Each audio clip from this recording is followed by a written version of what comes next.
It's on the fly. Is it on the fly question? Oh, we're live. Hold on a second. We're live, and I've got an intro. Welcome to Comic Book Streamland. I am your host, JD Rosario. No one can see you. Unstoppable Comics. You can't see me. All right. I'm in the talk about the section. Some host. I'm here tonight to talk with some of my fellow comic book creators, the folks who are out there making comic books and distributing it themselves. This is not a show about who has the best process or what is right or wrong. This is where we get to talk shop, like in a bar or at the barber's. So if you're down with being a fly on the wall, hang out with us for a bit and let us know that you are listening. Leave a comment if you're watching and let us know you're in the room. If you're catching us on the restream, you can leave a shout out too. We want to hear from you. Just do not forget to drop that stack of unread comic books. You know, the ones that are over there in your corner, right? Drop them on the like, subscribe, and share buttons. Now, here I am with my cohorts. What's up, fellas? What's up, man? Yo, can I add something tonight real quick? It says he's lying. We're very judgmental, and we always tell everybody what they should and shouldn't be doing. Yeah, I know what the right answer is. Exactly. That's what I'm saying. So do I. Let's see. You know what? You guys could George Jack all you want. All right. We've got a legitimate, viable comment from a very, very frequent watcher, backer, right? Mr. Green Lantern Burks, and he goes, "Oh, it's a podcast now." Yes, sir. Yes, sir. Yes, sir. I'm trying to elevate this for everybody, baby. All right, that's what we're doing. Wait till you see what I got coming on next. Fellas, say what's up. Yeah, what's up? Yeah, what's up? All right, I'm with JD Calderon, Tom Hutchison, Ray Jameson. You know, some of them, they're regulars. Some of the other regulars couldn't make it. Hope all is well with them. But we're going to be hanging out tonight, and there's a lot of stuff going on in the space of geekdom, guys. But before we get to all of that, there is. There is. All right. Dude, you know what? One of the hugest pieces of news for me, one of the things that got me jazzed this morning, was this. You guys watch Highlander? I'm showing you. Let me put it up. Do you remember Highlander? Do you remember? God, he's marking out already. Oh, I've watched it, but I don't remember it in theater. We'll put it that way. Okay, what about Flash Gordon? I do. Yes. What you know? What Revenge of the Nerds? Mm-hmm. Sure. Right? Okay. What was the best thing about all three of those movies? I'm not. I know what it is, but I'm going to let you say it because you're so excited. I'm excited, bro. I'm excited.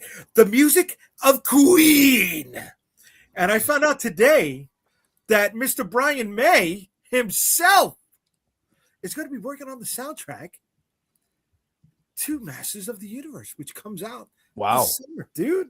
How fucking awesome is that? All right.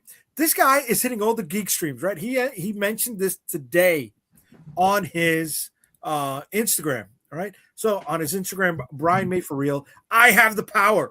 Great joy to work tonight on scrumptious brand new He-Man movie with director Travis Knight, composer Daniel Pemberton, and chief soundman Sam Okel. Picture here with our family, actually Jimmy's vintage He-Man action figure collection from about 1986, I guess. What fun! And this movie will make a lot of people smile. Will make people smile a lot. All right, and yes, that's my old Red Special. It's all over. So the Red Special, I guess that's his. What is his guitar? I don't know what the Red Special is. One of his usual weapons, I assume.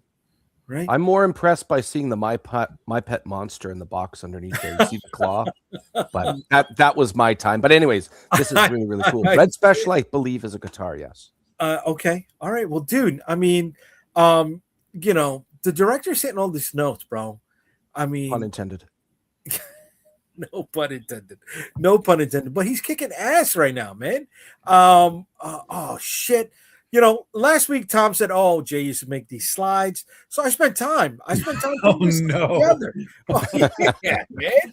Yeah, man. So this was supposed to go before that, but I was so excited. I put that up there first, right? I like it. Movie news. But yeah, man. So Brian May, you know, again, check out his Instagram, right? Brian May for real. Travis Knight, he's doing what he's got to do, and he's bringing like geekdom together with this Masters of the Universe movie. I'm looking forward to it. Yeah, that seems like a good fit. I'm conservatively looking forward to this movie. I'm excited. I just don't want to be all hyped up and then let down. A lot of movies have been doing that in the last handful of years, and I'm like, I want it to be good. I just don't give me hope, as they say, kind of thing. Okay, I understand that. We got the chat jumping already. What's up, guys? Wow. A lot of people saying what's up. Gray Lattenberg says that's his axe. Yeah, this is his guitar. Yeah. Okay. And Daphne, I have the power of my pink J. Crew button down. All right, way to be, girl. Way to be. Brian Mano, what's up, Brian? How we doing, brother? Ryan and Andrew, what's up, Andrew? How we doing, bro? Yes, I'm psyched about this movie, man. You know, I mean, fucking Queen. Oh, what's left of Queen, right? No, nothing, guys. We got to keep this going. I think it's just a good fit based off of the 3 movies you mentioned. Like, it just seems right to have that on a He-Man soundtrack. Like, I get it. I get what they're trying to do here. I hope it delivers, you know? Yeah. You know, I thought we were bringing Tom out of his I hate everything shell. I don't. It doesn't bother me that Queen's on it. Like, they do good music and they can make a good soundtrack. That's fine. That does not sell me on anything about this movie. In the slightest. I was already sold on the movie. I know you were. You marked out. Well, you marked out months ago when the trailer hit. You definitely did mark out. And for me, mark out. Yeah, well, but you did though. You did. You couldn't hold it back. For me, it's like, I think it looks okay. Obviously, from a design sense, they're relatively deep in the design sense. Tila still looks like fucking she's from Attack on Titan. I hate her costume. Please put her in the snake costume, for God's sakes. If everyone else can be in their costume, put Tila in the snake costume, at least like at some point in the movie, right? Hopefully that happens. But the rest of it, like, it looks fine. From a design sense, it looks fine. That is not my problem. My problem is that it looks like just an over-generated CGI monstrosity that I'm so not into that anymore. You know what I mean? Like, we've gone through the Marvel stuff. Everything is CGI. Star Wars stuff. Everything is CGI. Like, some of it is design sense is good. Some of it works. Some of it doesn't. I'm just like, everything. It just looks like this flat palette of pixels to me now. Oh man. You know what I mean? So I can appreciate the design of it, but at least from the trailer, like, I am not. There's no excitement for me about just a 95% CGI movie anymore. Whether it's Masters of the Universe, whether it's Star Wars, whether it's anything, I'm just not that CGI guy anymore. Tom, I'd like to add to your go back to there. Real stuff as much as we can.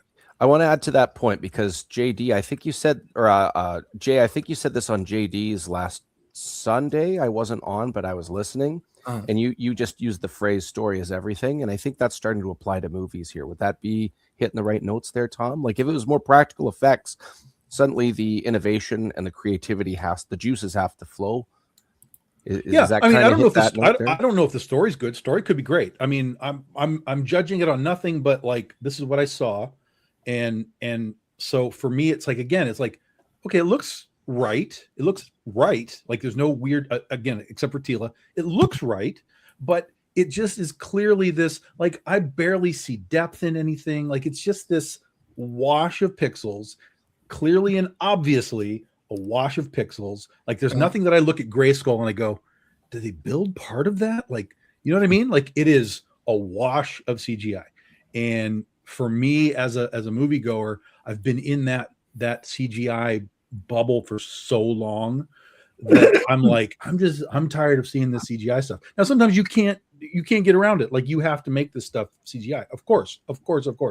But when it hits the screen, it has to be able to have some sort of tactile sense for me to really kind of bring me into what's going on. Otherwise, I'm just watching a cartoon. It could just be animated. Like, who cares that it's real if it looks like this? So, you know, hopefully by the time we get to the theater, they still have time to work on this thing. They could be tweaking it. They could do different things. And when it's on the screen, you might get a different sense of it all. So again, I'm not crapping on it. I'm not saying, oh, fuck this movie, but I am not in the excitement boat like most of these people.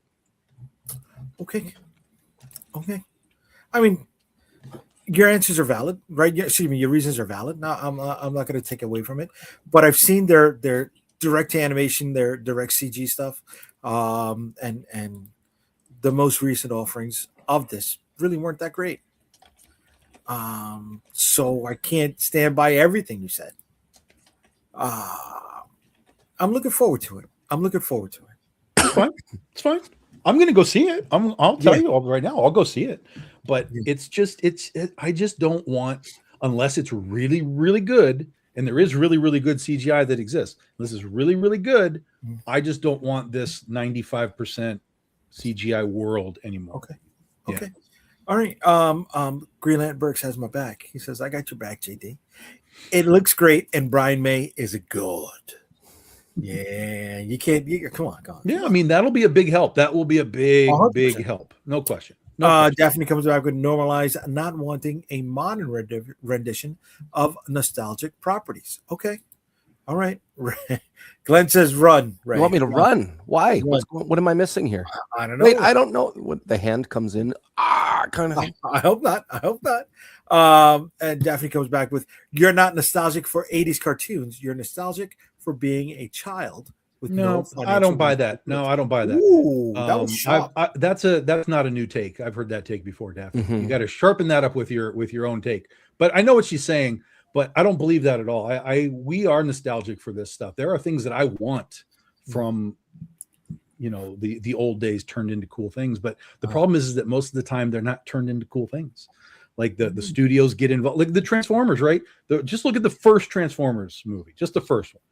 Like, I enjoyed it. I thought it was fine, but just the idea that every single design was wrong, like, just make the designs what they're supposed to be. You can make them like a modern they learned car, in Bumblebee, right? Exactly. Just make it. You can make it like a modern version of like the Yellow Bug or whatever.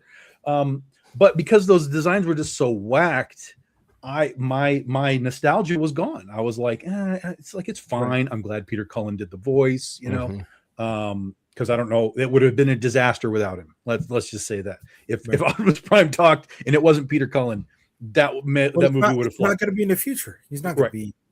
It's going to be Gilbert Gottfried. Yeah, I know. So I think that I think there is nostalgia for this stuff, but the problem is just that it just is so rarely. Look at the G.I. Joe movies. The two G.I. Joe movies are fucking terrible. Like, how do you make that movie? Like, that's crazy that's the two movies we got. So, I mean, just make better shit. I think one of the things we really need to look at and analyze, and I think one of these corporate structures need to really analyze it, these companies that make these movies, is that when you have, I mean, what are they expecting this movie to cost? 150 million? 200 million? Right? Somewhere in that area? Right? Yeah. So, I mean, wouldn't it be better to chop that money up and give it to like 10 small directors, right? I mean, Godzilla -1, which was a really good movie, in my opinion, cost what, $5 million to make? 15 million. $15 million. Yeah, it was barely over 10 or something like that. Yeah, right. 15 million total movies. Right, total. So that's the thing. I mean, put it in the hands of young directors who are trying to come up with original ideas, original concepts, not trying to recycle the same old stuff.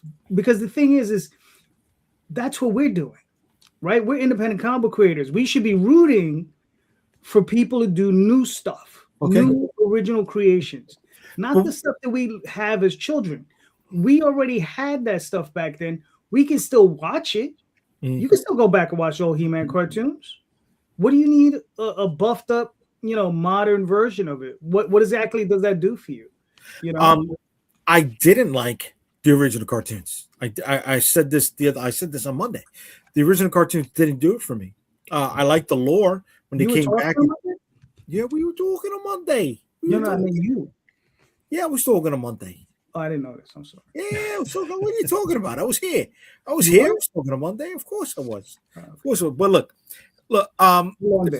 Sometimes they could put that fresh coat of paint, right?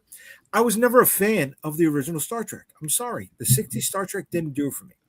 And some people saw it as blasphemy. But the J.J. Abrams Star Trek, that worked for me. At least the first two.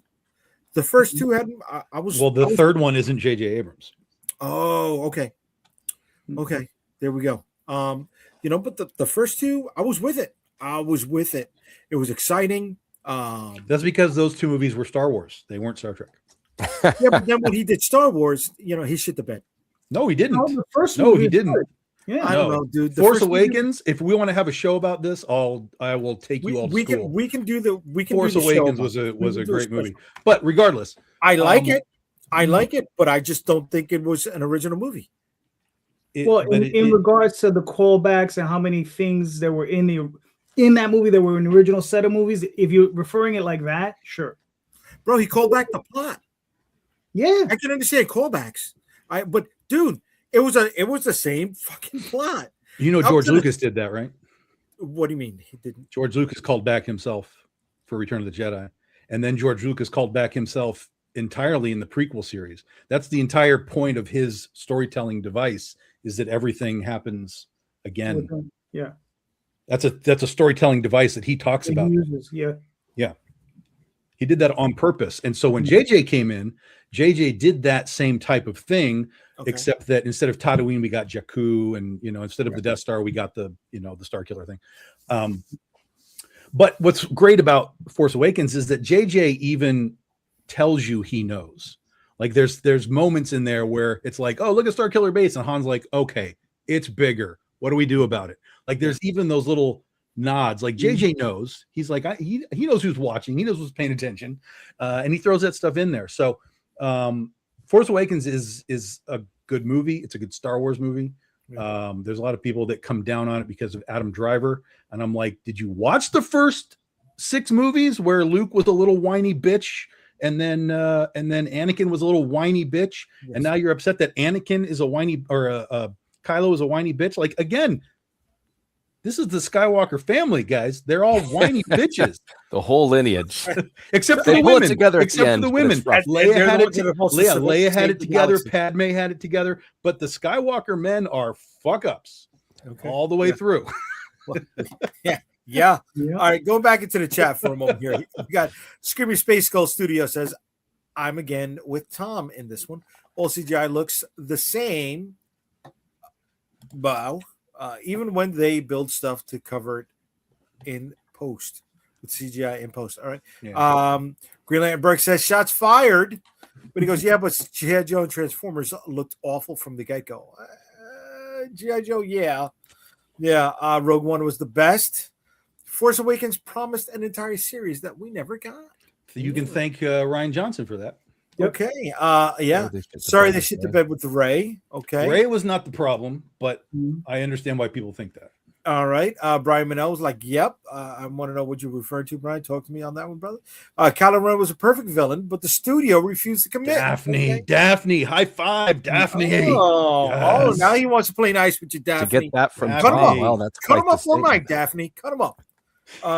Here he goes. Oh, Granda, by the way. Yeah, Granda, what's up, kid? I love that. I love that logo, bro. That's very nice. I like that. All right. He loves space horror, so I'm looking forward to see what he's doing there. Yeah, all right. So you didn't like the He-Man trailer? No, I thought I didn't like it at all. I thought it looks okay, but it's just so much CGI that I'm burned out on those types of things. So I'm hoping that when it gets to the big screen, it grows on me. An interesting point you kind of made there, Tom. When you said you might as well be watching an animated film, just to expand on that a little bit, animation and the way it's shown and how it's produced and how it looks, because it's risen so high in quality, it's almost tempting to avoid CGI in a movie just for that reason, to differentiate them, just like kind of you're saying there. So seeing props is what I was trying to say. seeing the actual things there. It's just something CGI has always not quite reached, always just a little bit fallen short of. And going back to Force Awakens was filled with prop costume things. You know, there's CGI in it too, but like when they're on Jakku and all the little monsters and stuff are running around, like that's all suits and stuff. They went back to real stuff whenever they could, and so that gave me another sense of like, oh, this is tangible now. You know, the real stuff always doesn't always work though. Right? No, it doesn't. It doesn't. No, I was rewatching Hellboy, the Guillermo del Toro, Ron Perlman one. I am a fan. This is not me knocking the movie.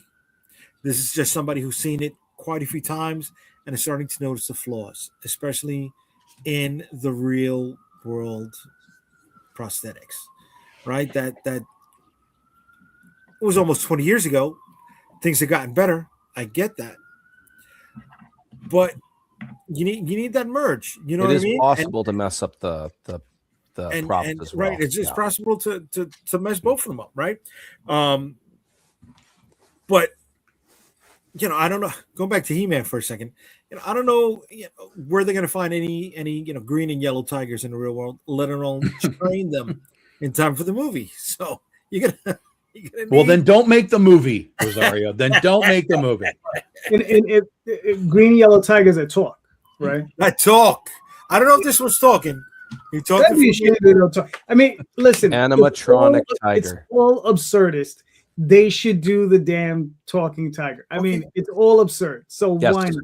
Right? Yeah, Cringer better talk. Yeah, right. Yeah. Here we go. We got Astro Dandy. What's up? What's up, Astro Dandy? How we doing? You're here. You're acknowledged. We're with you. Thank you for checking us out. Thank you for hanging out. Kylo needed to go full Palpatine with his emo ass. No, well, maybe not full Palpatine, but okay. Daphne knows what's up. She wants Mara Jade. Oh, she's been listening to the Lord. Well, you can thank Ryan Johnson for not having any sort of Mara Jade too. Yeah. What really made Lord of the Rings?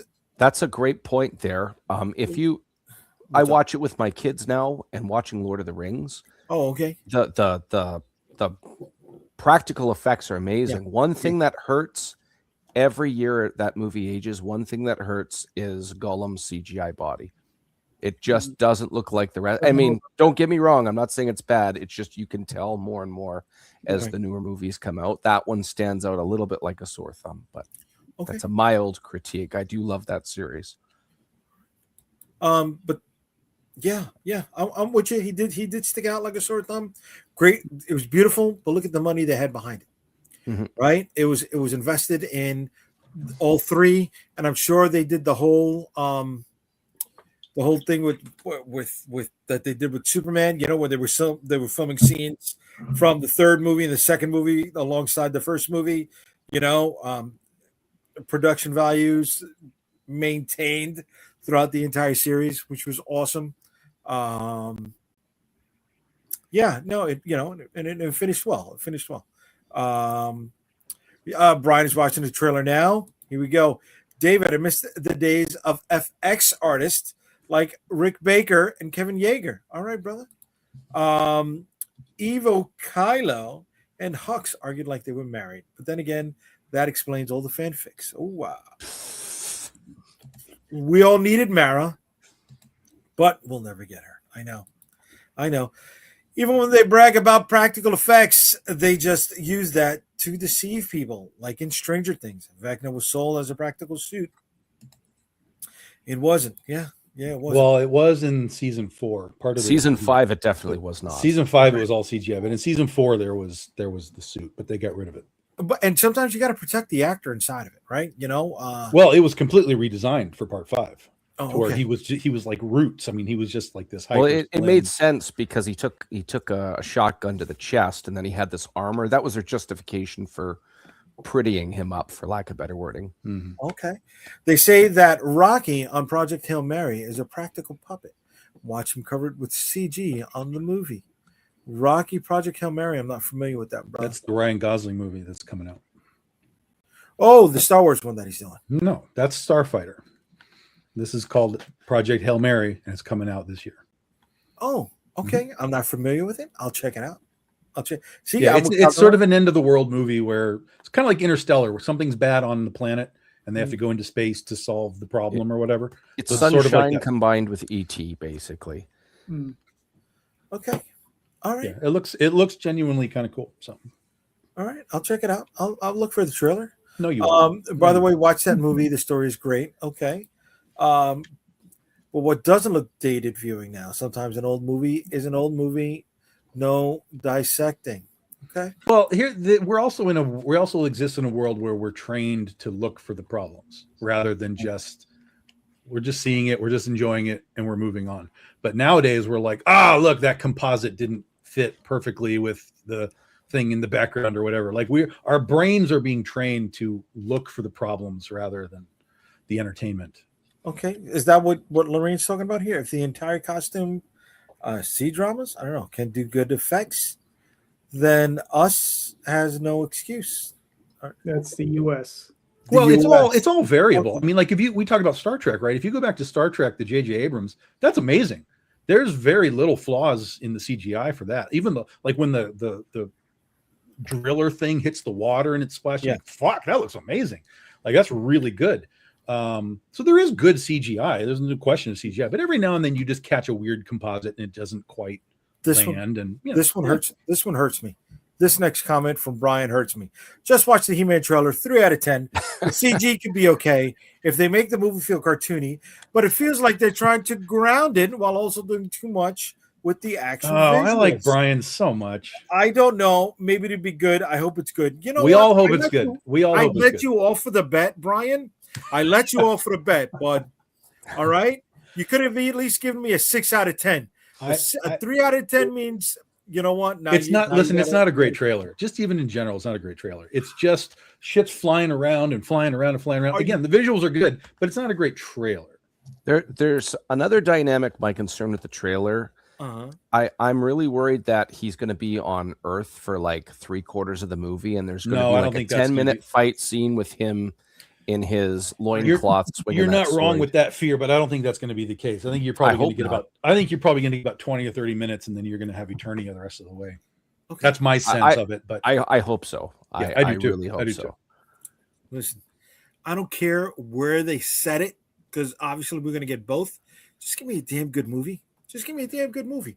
Because you know what? There's been no good movies right now at all. Yeah, but the original Masters Universe went to Earth, and it was garbage. You don't want them on Earth. It's like Tron. We want to go to the grid. Right. Stop bringing the grid to us. That was half the problem with Ares. That shit was the main problem. It's Jared Leto. He's in all of these. The Tron Ares. There's Skeletor. Yeah, but Jared was not the problem with Tron. Right. Yeah. He was not the problem with Tron. Yeah. He wasn't a bonus or a plus, but he wasn't the problem with Tron. And Frank Langella was incredible. He was. He was. He plus played the thing with plus the thing with Leto, really, also remember, guys, that's just going to be a voice. It's completely CGI Skeletor or whatever. He wasn't on set. It's just going to be a matter of what voice are they giving it to him. And that's all. Give me something good. Can we talk about the awesome non-CGI that was Skeletor in 1987's He-Man with Dolph Lundgren? Right. Because that was he was amazing. Oh, he was amazing. Yes. I had mind laugh. I'm drunk on Timbits and Tim Hortons. Sorry, guys. I lost the ball. What are they called? Well, you know what donut holes are? Yeah. In Canada, we call them Timbits. It's just donut holes. That's all. I apologize. But yes, Mr. Franklin there, that was really good effects. Yeah. Did you say it's a fucking donut hole? That's what the British call them, donut holes. But it's not a hole. It's not the hole isn't a donut. Plug. It's a donut plug. Donut plug. Donut plug. I'd accept that. That's an acceptable answer. It's not a hole. I'm pretty sure you eat enough of it. We'll plug up a lot. Oh, listen, with the way I'm flowing today, I need a plug. You know what I'm saying, baby? All right, somebody open up the fire hose today. Well, donuts are absorbent, as they say. Yeah, you need a binder. Jared Leto ruins all things. Wow. Morbius was good, man. You take that back. All right, Deshaun. Tapping it from San Lucas State Prison. What's up, Deshaun? All right. Here we go. The Canadian would always out themselves. There you go. and it's where the whole of the donut comes from. Yes, I get it. You've seen Knives Out? A donut hole in a donut hole with Daniel. No, Craig. we don't praise Ryan Johnson here. No, Ryan Johnson is a good director when he's doing his own I don't thing. believe that at all. No, Round one fight. He really is. I like. I don't believe He is. He's a very good director. Nope. I like the when he's doing his own thing. No. But only when he's doing his own thing. No. Okay. Brick is a very good movie. No. Yes. Brick. What was Brick? It's, I think, one of his earliest films, but it's a movie like done in the 90s, but the dialogue is all like 1950s detective noir. That sounds terrible. Okay. Well, sure, but it was actually quite good. Except for the part where it's good, Tom. I like how you agreed that it sounds terrible, but it ended up being like good. It sounds terrible, yes, but it's actually good. We spent a lot of time on the He-Man stuff. Thank you for all indulging me. I appreciate it. But that's not the only movie news that we have tonight. Oh my God. Right? Oh my movie. Oh, we're back to that sheet, right? That image, right? Movie news. Tom, you said I wasn't doing them. I got to do them. I got to add them. I put them in there. All right. Okay. It's taking a little while. A mascot name, or are we just going to call him Jay? That's me. I know it's you, but I want to know if you give him a special name or not. That's me. That's Muad'Dib. Me. It's me, Jay. But look, Variety posted this image today. Oh Jesus. So the first shot, I thought it was AI, but it was on Variety's website, right? And it's Ryan Hurst as Kratos. He looks weak. I'm sorry. I'm just saying it. Okay. I guess they're taking inspiration from the second series, not the first one, right? So he's going after Norse mythology, not the Greek mythology of the first one, right? But it's the same guy. I don't know. I didn't play the games, but it looks good. It looks decent to me. It looks okay. Yeah, this looks like a TV show. Yeah, I was about to say coming out on Amazon. Excuse me. Oh, okay. I said movie news. Really? Okay, then I changed my standards for this. Yeah. I'm cautiously optimistic, like He-Man. Okay. All right. Now, it's gonna be on Amazon. I don't know if it's 6 or 8 episodes for season 1, but it's definitely there. And they keep announcing more people on the cast. Ed Skrein, who played the villain in the first Deadpool movie, will be Baldur. Daphne has posted the correct comment, by the way. Let's see. All right. Here we go. The fact that the movie still looks AI is not a good look. Yeah, I know. Oh, that was Lorraine. Excuse me. Daphne said, what did you say?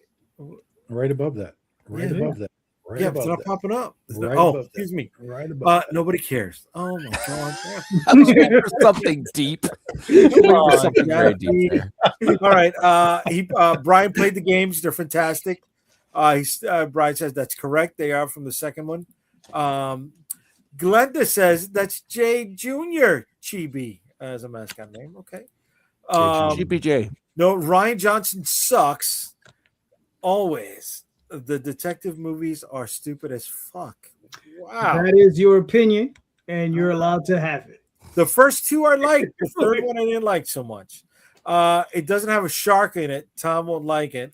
I mean, that's a plus. If you put a shark in the He-Man movie, I'll probably be interested. It'll be called Shark Horror. Is there a shark? Is there a shark character in He-Man? Did they ever make a shark guy? He-Man crossover with Street Sharks. Let's do it. No. Simmer down, Hammer. Angry Otto, what's up, Angry Otto? Here we go. Brian coming back with who can forget Jared Leto's Joker in Suicide Squad? Oh wait, that's something you want to forget. My bad. Okay. But but the reason Tom is such a big fan of Suicide Squad is because there was a shark in the second one. In the second one. The second one does have a shark. The closest equivalent to a shark in Masters of the Universe is Merman. Yeah, but he's not. I mean, he's more like a creature from the Black Lagoon guy. Yeah, he's a creature from the Black Lagoon. He's Gill Dude, basically. I just wasn't sure if they literally made like a shark guy. What about merman riding a shark? That would be cool. Big I'm sure. megalodon. Oh no, there was a shark. There was a shark car vehicle. Excuse me. Was. Yeah. Yeah, that was Skeletor's. Yeah. Big I don't know purple beastly looking thing. I remember this. No, that was Panther. No, not Panther. Not that. It was like a tank or something like that. Yeah, it was a single rider. Ryan Johnson. Oh, you're right. Yeah. Episodes, including the Osmodeus episode. Land Shark, it was called, literally. Look at the smile on on Tom's face. You know what? I'm going to just call you Shark from that. That's the nostalgia. As soon as I saw that thing, I was like, "Yeah, give me that Shark Tank." Then now we can talk about this. So you want He-Man riding Battle Cat to catch up with Land Shark in one of the scenes that would sell you? Correct. I'm sold. I put that in the trailer. I'm sold. Yes, that's it. Calderon, you think Tom got upset as a kid when he got hit with the bait and switch for Sharky's Revenge? There's Burt Reynolds. There's no shark in it. He might have. Right? Yeah. There's a movie called Shark where they're diving for treasure or something. And so what they did was they actually went out and filmed where there were real sharks. They put the divers down. They were filming with the sharks around there. And while they were filming, one of the divers got attacked by a shark and killed. The movie? Oh. And yes, the footage is in the movie. Oh no, you don't do that. You don't do that. That's a 70s throwback right there. That's pretty rough. Do that. That's fucked up. That's fucked up. It's a snuff film. Grow up. Yeah. All right. Listen. I want to change the note, right? And I've been saying it all day. I'm giving away something else on the Dead Princess Vicky Styx campaign. More digital stuff for everybody. Well, if they back digitally, they'll get a digital copy of this. I'll give this box. Does this count for anything? No, that doesn't count. Send the holes. That doesn't count. No. Yeah. But if they back physically, Jay would want you to send the box full to him. But you didn't specify what, so I could fill it with anything. I'm not a donut guy. I'm a cookie guy. We've got cookies at Tim Hortons. I could fill up Tim Hortons cookies. Are they real chocolate? Yeah, you're Canada. Peanut butter cups in the cookie. Mini ones. I gotta go. I gotta go to Timmy's. Anyways, can I finish the pitch? Let me finish the pitch. Okay. If you backed physically, you'll get a behind you. What? What is that behind you? What's behind? Galactus? Oh, that's Galactus. You're right. Yeah, Galactus doesn't go anywhere. I don't want to hear it. I was just making sure. Listen. Is that Silver Surfer? Ain't gonna happen. Happen. All right. What's not gonna happen? Listen, I know where you're going. Where am I going? Down that road. I'm not following down that road. Can I finish the fucking pitch? Go ahead. The fucking pitch. I'm waiting for you. We're 30 minutes in. Okay, I've had 99 backers. 37 minutes in, but go ahead. 37 minutes in. I swear to God, I'm gonna piss on your door. I'm gonna just go in the middle of the night. I'm just gonna piss on the door. You need a shovel and a flashlight. My dog's dead. Joke's on you. I hope you feel bad now. Spin your wheel, Calderon. Not Calderon. Yeah, Rosario. Calderon. Spin your wheel, Rosario. Yeah, I'm gonna. He doesn't even know who's good looking and who's not. No. He's saying me. I'm not even paying attention anymore. Come on. I'm watching Jaws on another screen. I'm not even here anymore. I'm gonna spin. I'm gonna fucking spin. I'm gonna fucking spin. All right. If you're digital, you get the book as a digital. I'm gonna watch Force Awakens. You're gonna get it physically. Don't leave me now. I'm gonna pull it up. All right. Here's the goddamn wheel. You guys are fucking with a good thing, damn it. Gotta reward my fucking backers here. You know it's a digital backer. I don't know it's a digital backer. No, we know it's a digital backer. It's a digital backer. Here we go. Do you know how hard Jay is going to celebrate if it's not a digital backer now? No, because you know what? The last one, that was a physical backer because they pressured me into doing another one, right? He ended up being an international backer. So I got fucking caught.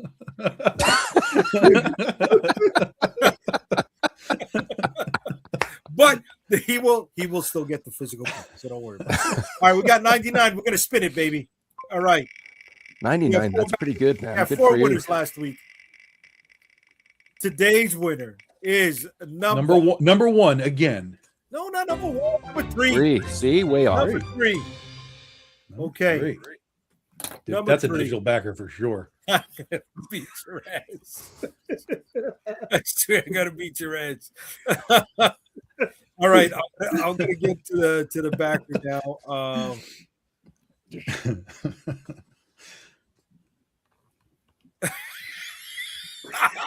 And it is not a digital backer. The winner for tonight, the first giveaway is Mr. I keep in the wrong fucking mind tonight. You guys are messing me all up. I'm celebrating by having a donut hole in your honor. Celebrate. Because today's winner, well, the first winner of tonight, is backer number 3, Mr. Marvin Wynn. He's a physical backer. So what? Marvin only gets digitals from me. And the thing is that sounds like a setup right there. I'm sorry. It's not collusion. He's not here tonight. If he was here, that's a different story. Marvin is your boy, bro. So it sounds very sus. That's all I'm saying. What? Listen, he never bought this. I can tell you he never bought this. All right. And guess what? He's going to get it for that. Sus what? Sus nothing. I did this randomly. You know what? Are we using Gen Alpha slang now? I don't know. Apparently, he's trying to retain some legit. And then Daphne wins, and it's just everybody that you know. Well, Daphne never backed me. Oh, he can't be eligible. Daphne, Brian, go back to some of the comments here. Brian, Atreus the boy looked a bit younger than in the games. But maybe that's just me. Kratos looks a bit thin, but not too bad. Okay. Well, the thing about Atreus is if this goes multiple seasons, that kid's going to grow fast. They're probably going to start on the young side of that to compensate, if that makes sense. Gotcha. Okay. Lorraine says shark head. Ryan says, I wonder if it's the lighting in the image that could be an issue. The color grading feels too clean, and the image is nicely lit. All right. And it doesn't feel very natural, that's for sure. This is the Kratos image. Yeah. Oh, here we go. I will fight you in the glass onion. Benoit Blanc, striped bathing suit. Yes, that was funny. Let me guess. Tiger sharks are not to be toyed with. Tiger sharks. The cartoon was shitty. I like the theme. No, you didn't. That's a terrible theme. Stop it. It's the worst of all of the themes, dude. It was a whole water planet, and they were. I know what it is. I said the theme. The theme song is terrible. Oh, the theme song. Oh, yeah. No. The theme song was garbage. Yeah. Look, excuse me. Let me rephrase my statement. The concept of there you go. Concept of the series. All right. Did Jay just say no, I'm not getting spayed. I'm not getting spayed or neutered. That ain't happening. All right. Or neutered. Jady's going to open the box, and it's going to be Jared Leto in it. There you go. Did this turn into Timo? There's no Timo. There's no Timo, no Canadian Temu. We got donut Timbits and spinners. It's Canadian Temu. Green Lantern Berg says he's always one off. I got a hockey stick somewhere. You're number one in my heart, Green Lantern Bergs. Here we go. I mean, Tiger Sharks, the actual live. I have a goalie stick downstairs. Nice. Yeah. Okay. All right. Listen, at least it's not a cricket bat.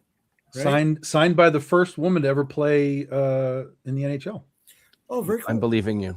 Cool. I can show it to you. It's down there. He said he's believing you. There's no fight. I can even tell you the name. Was she a Blackhawk? A Blackhawk? Oh no. You're no. I'm thinking you're not Chicago. You're she played for Michigan. Bay. She played for the Lightning just preseason, but she played in the Lightning for the Lightning. Yeah. Touche. Yeah. One of my buddies who's on chat tonight, David Flynn. He played the league before professional NHL. What was that? I don't want to call it. I don't want to use like basically the feeder system, like the AAA system stuff. Yeah, AAA. Yeah. He played with. They have a name for it. I don't remember what it was. Right, the Phantoms. I think it was the Chicago feeder team, AAA team. But anyways, that's hockey. That's all I got. I went to a couple Rangers games. My sister's an Islanders fan. Can't talk too much sports because then Calderon he'll just here. Watch this. What's what? Binder of cards. Uh-huh. Oh, wait for it. That's right there. Well, I was waiting for a Tim Horton sponsor or Tim Horton himself, which is what the store's name off of. He was a Maple Leaf, but he was. Okay. Yeah, show me that one again, Tom. I got sidetracked there. I apologize. What's her name? Menon Rayum. Oh, yeah. There she is. Very Okay. cool, man. That was So in the she's 90s. Canadian? She did that? Is that right? Say again? Was it in the 80s or 90s that 90s. 90s? Yeah, I Yeah. remember that. Not that I was in elementary school. I remember that was a big talk at the time. You know, she was part of the Canadian hockey team, you know, Olympics, all that kind of stuff. Yeah. Yeah. All right, here we go. James Byrne, Angry Brain Artworks says AAA hockey has to be filled with tough guys. Yeah. Bam. Signature. Oh yeah. Very nice. Calderon loves signatures. Oh, and look, this will key into you guys. Remember we talked about those cards that you have, those deathmate cards? Hmm. That's her deathmate card. Oh, very cool. That's cool. cool. Man. Yeah. I pop for that. That's cool. Is she from Quebec? I don't know where the hell she's from. Avec, Quebec? Quebec. I'm sorry, I said it wrong. No, it's QU. the people in the Quebec area. I say it as a joke, but Quebec and also the Franco Manitobans out in this area. Quebec, yes. They pronounce it like it's a K. I just find that Quebec. amusing, so I do Okay. it. It's hilarious. Yeah. Quebec, Quebec, as they say. And you said Francisco Manitobans? Well, like the Friars? The French Manitobans, they say Franco Manitoban with their really like harsh French. Oh, Wow. Wow. Manitoba. Yeah, like they that. speak very, very much in a. It's not like the what's the stereotype of people in like Paris or any other area in France? They sound Yeah. like their nose is plugged. And Yeah, they yeah, speak yeah. in It's like like that a gentle Rousseau. air. I just got canceled in Paris. Yeah. But no, out here in like French are like, central fuck that guy. Canada, they're all like harsh. They're like Hey, they're we like can't- the rednecks of the French in Canada, I guess is the best. Oh, we got them in the Bayou, in Louisiana. Right. They took it like that. They're very, very hard. Yeah, Very yeah. hard with that. We can't knock the French, bro, because if any of us gets a leg up in the French market, that's fucking money, right? Look at what the French market did for The Walking Dead. If it wasn't for the French, Walking Dead wouldn't be The Walking Dead, right? Why? They carried. What did the French do? Oh, they were the ones buying that title in the beginning, like hardcore, bro. In the beginning, when it had 2,500, when it had 10,000 print run, Yeah, but like that was all French people.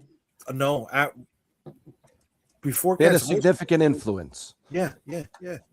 He'll say, what's the name? Kirkman talks about it. I've never heard that story. Yeah, bro. I think you're just making shit up. No, I'm not making shit up. I'm not Again, making shit up. You guys think I'm making shit up? I'm making it shit up. Again. I'm not making nothing up again. I'm making nothing up again. Here we go. Jay Sister wants to back a team that will only get a Stanley Cup if it's the thermos. That hurts. That hurts. That hurts. Listen, the Islanders have cheap season tickets, and it's close to where she lives, so that's where she goes.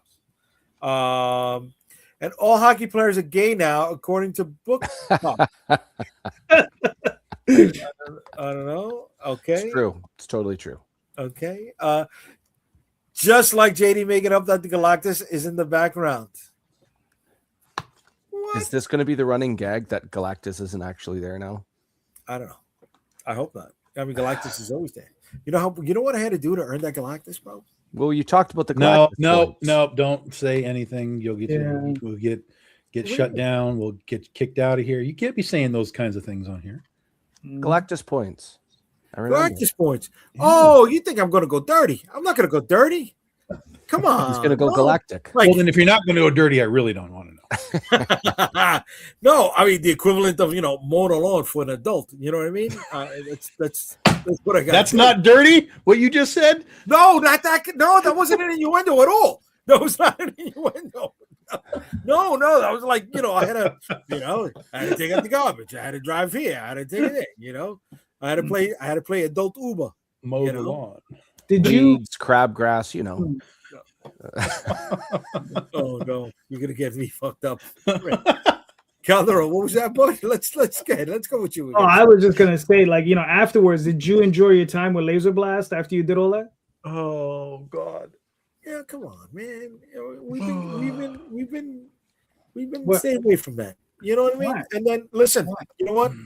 Your Your favorite- wife, your missus, she's over here and she's saying, That's dirty on our show, right? Wait, huh? I thought you meant keep the dirty on your show, right? We're not trying to impose on your shtick. You get the dirty. If you're looking to change topic, I have a really bad joke. It's a good. No, I mean, it's clean, but it's just a bad joke. Hold on, a dirty story makes the Galactics so much more valuable. Yes. How many Canadians does it take to screw in a light bulb? No. It takes 99 plus 1, whatever that is. That's the Canadian joke there. That was actually half decent. I like that one. I'm gonna end with that. No, that's the joke. And we're done. I'm not making fun of Canadians. I want to go. No, I am. We're good. I want to go back to the country. You got a Canadian card tonight, Jay. Thank you, brother. Thank you. I want to make sure I get let in. I was rooting for them in the Olympics. So I mean, I'm telling you, Wendy, in Capel Valley, with Vicky Styx, full circle here, in the province of Saskatchewan, Canada. I love that callback in your characters for that book. Buddy. Now, I've heard it pronounced Saskatchewan. Is that? Okay, so that's actually a joke from Grown Ups. What's the one where Adam Sandler Grown Ups? Is it Grown Ups? The first one. So in Saskatchewan, there is a city called Saskatoon, but people have a running gag from Grown Ups where they just combine the two names, Saskatchewan. Oh, okay. So they're fucking with it. All right. Yeah. Okay. You got to watch Grown Ups. Grown Ups. It's pretty good. I remember watching Grown The Ups. first one only. The second one is garbage.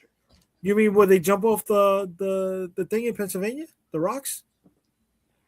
You got to see, Stone Cold, and that's the second one. That is a shit movie. The first one is fantastic. Somehow they're making a third one. I don't know how that's happening, but yeah, because the kid passed away. That's right. Yeah, man. Who passed away? One of the sons, one of Adam Sandler's sons. Yeah. That's nuts. Yeah, the kid that was like, "Hey, Dad, what's on the back end of this TV? Why is it so big?" That guy. Oh wow, I didn't know that. Yeah, he I think it was asthma, something like that. He had an attack and he passed away.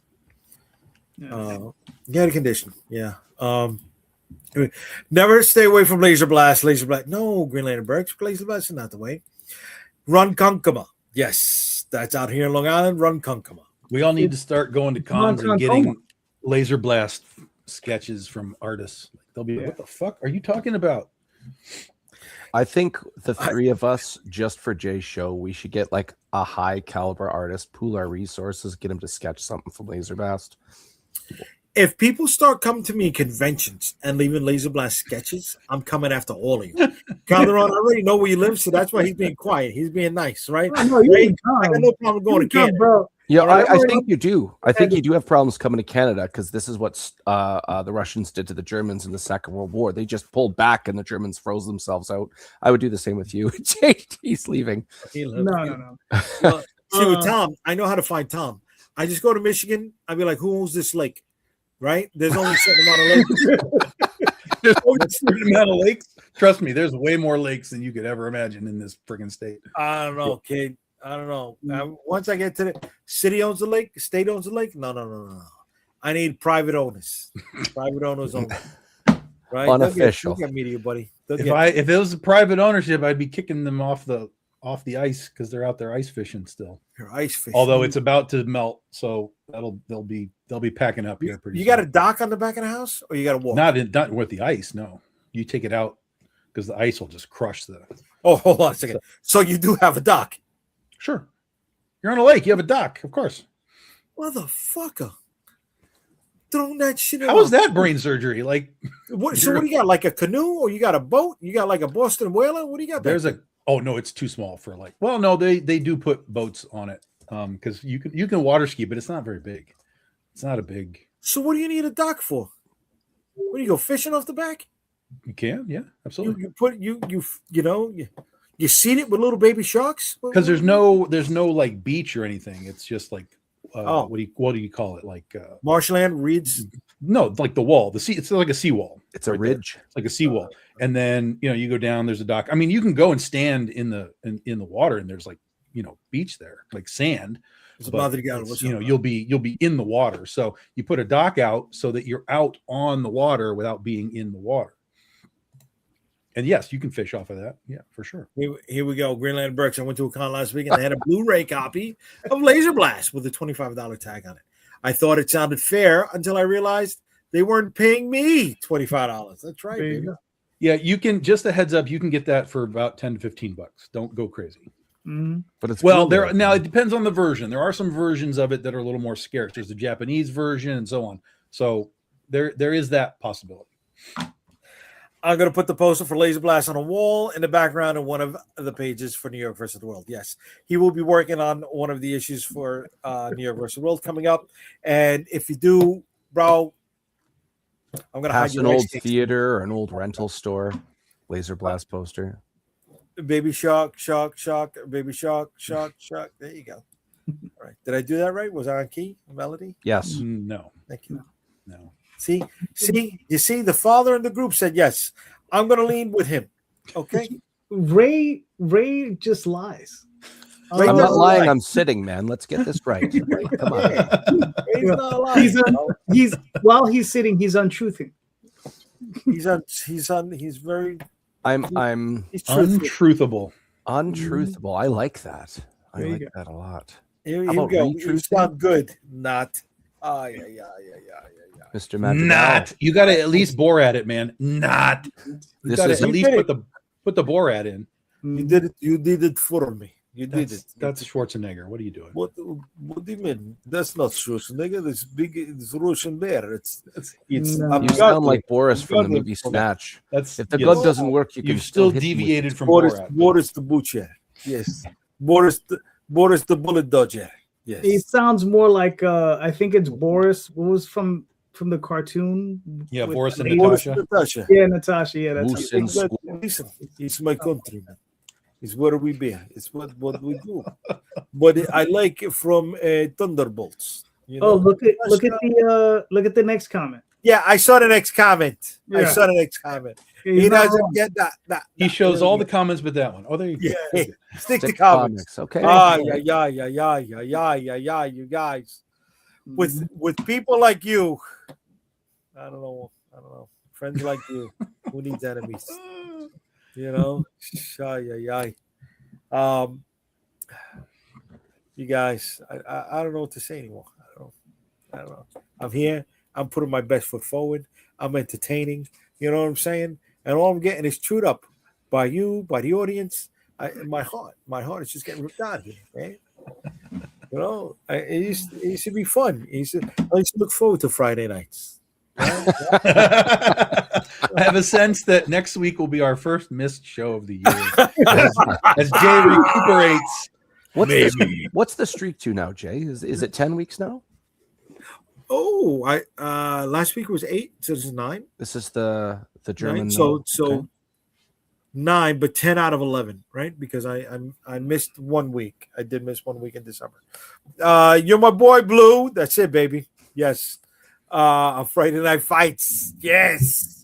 Friday Night Fights. Oh, man, I miss when boxing used to be on Tuesday night. That's good stuff, right? USA Channel. Mm-hmm. Do they still have the USA Channel? Did it go with MTV? Is it gone? Yeah, it's still there. USA is still there. They just they literally got rid of MTV. Like, it's almost scraped from the internet at this point. Like, crazy. Netflix killed the TV star. For the video star, we'll make that at the remix of the song. Here's news for you. Did you guys hear this? Yep. Paramount is in the process of getting Warner Brothers as opposed to Netflix. What happened? Why they bid more? Paramount was like, "Fuck you! Here's $2.8 more billion." Yeah, and Netflix was like, "Never mind." Yeah, Netflix was like, "Fuck it." And I have to be honest with you. I have Paramount Plus. Uh-huh. And after going through what they have available, they need Time Warner because like there's nothing on Paramount Plus. I only got it for UFC, right? I liked I like 1 or 2 of the Star Trek shows, but other than that, there's nothing on there. Nothing really worthwhile. I mean, nothing to go crazy about. Or stuff that's like just so old is like, all right, I've seen it 20 times already. Mm-hmm. Really? Yeah. They need Time Warner way more than but even if they get Warner Brothers, you've seen all that shit 20 times too. Yeah, but at least they have HBO Plus that'll come with it. Oh, so okay, that's fair.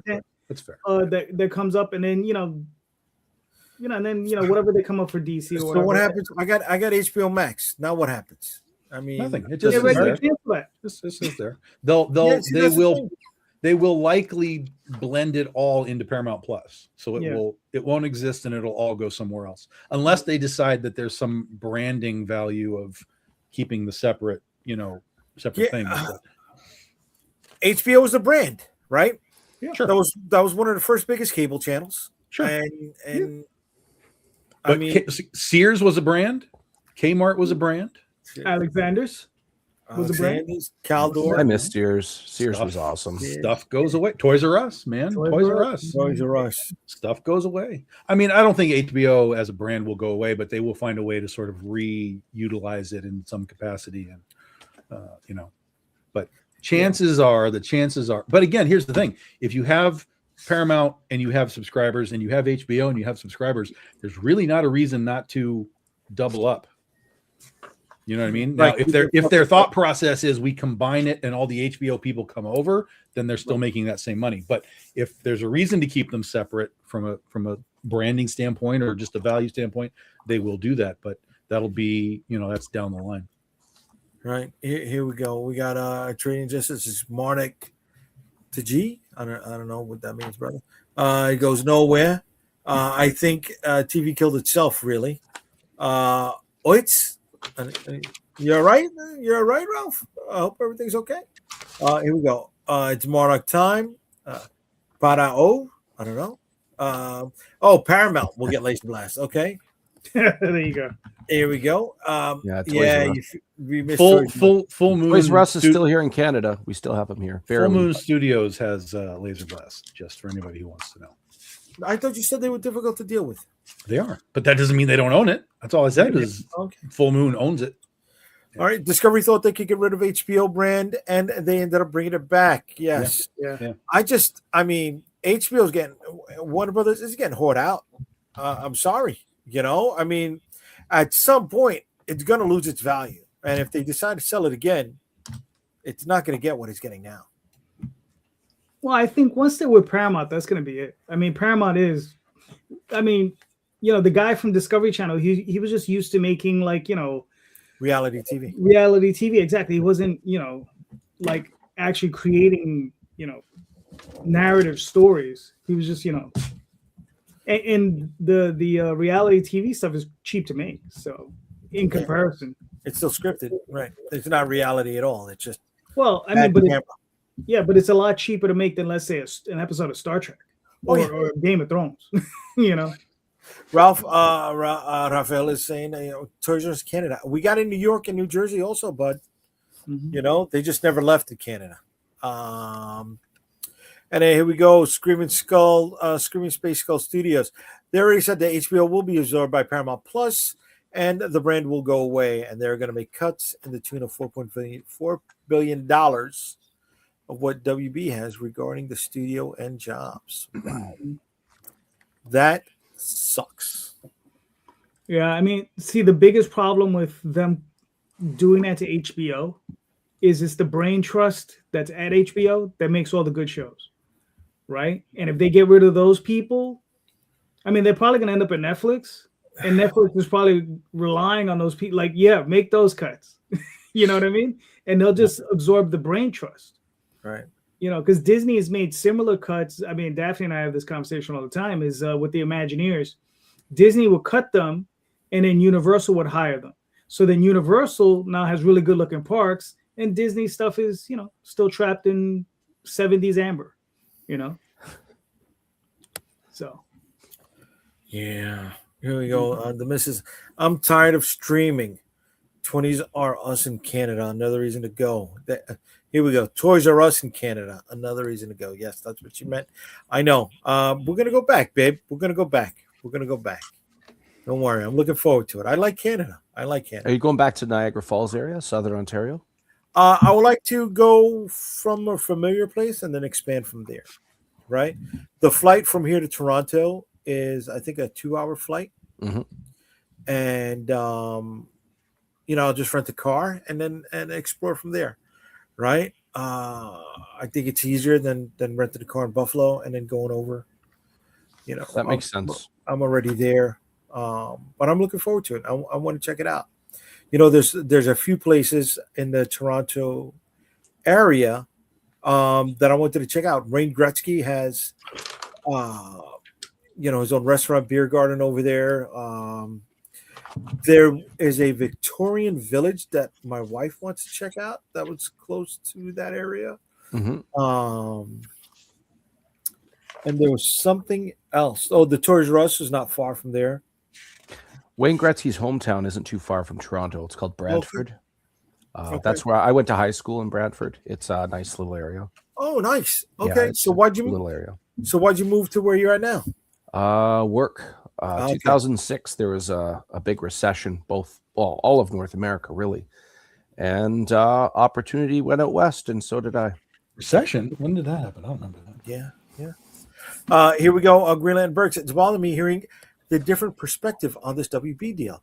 I watched Ben Dunn's breakdown this morning, and I feel like he's in a different reality than I am on the whole thing. Okay? I don't know what his take was, brother. I got to look it up before I speak on it. I've been to Toronto, Ontario, and Quebec. That clearly says Toronto. Toronto. Now, just like how I call it Quebec, it's now. There we go. Gretzky is still alive. Yes. Kicking. He was there for the big Canada loss at the Olympics there, I believe. Oh, really? Both of them. But I'm not getting up at 3 a.m. Gambling commercials now. He does? Yes. Yeah, he's in gambling. That's right. He does gambling for the MGM. Okay. Good for him. Good. And then he goes on and he's playing blackjack, and they give him 2 nines, and this is his big line. Ready? I never split nines. Ha ha ha ha. Nobody knows what that means. Yeah, I know what it means. That's But sure. Split the cards. Yeah, I get that. Yeah, I don't but it's gamble. terrible. I get that one. It is terrible. Yeah, so you're correct. That's correct. That's bad. I'm sorry, guys. Oh my I God. never split nines. Okay. Well, then you're playing blackjack wrong, Gretzky. Yeah. That's all that is. Well, listen. We've already went another 30 minutes. Oh, he has to Temu spin again. I got a Temu spin it, baby. Come on, man. Listen, my backers are happy to get extra, and then Do they it. got to spend extra money. Do it. Okay. So here We're we go. We're Here waiting. we go. The second winner of the night It's number 77.